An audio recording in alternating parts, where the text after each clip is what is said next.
No sé si nuestra festejada les quiere decir algo a sus invitadas antes de irnos. Aunque no podamos estar cerca, estuvo bien padre. La verdad es que tenía miedo de cómo iba a salir esto, pero quedó bien bonito. Las quiero un chorro. ¡Bravo! Aplauso a nuestra festejada. Bueno, pues... Acá. Raúl. Bueno, hizo peluche, ¿no? ¿Quién tiene? Yo. Ay, qué bonitos. A ver, vamos a tomar una foto con sus peluches, ¿va? A ver, pónganse todos ahí a un lado con su peluche, sin moverse para que no nos salga la foto así borrosa. ¿Listos? No sé si...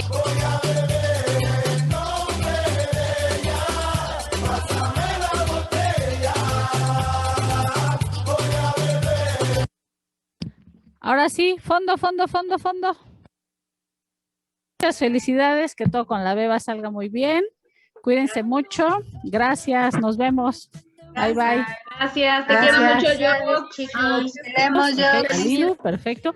Fíjate bien, tú vas a hacer tus ojitos más coquetones, así onda pata Daisy, agitando la pestaña y todo. Entonces, ahorita tu mamá postiza, que es nuestra festejada, te va a decir, a ver, unos ojitos, y entonces tú ya le contestas haciendo esos ojitos coquetones. ¿Listas? Venga.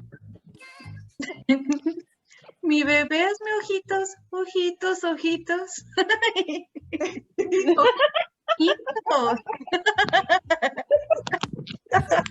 Ya no sabemos si te está coqueteando o quiere que la lleves al oculista, ¿verdad? De que ya no ve bien. Aplauso por esos ojitos, bravo. Porque en su vida pues nadie le regala un monitor, entonces ni te oye. Entonces va a ser ese llanto de tragedia a 3 de la mañana para poderla despertar, ¿no? Entonces, venga.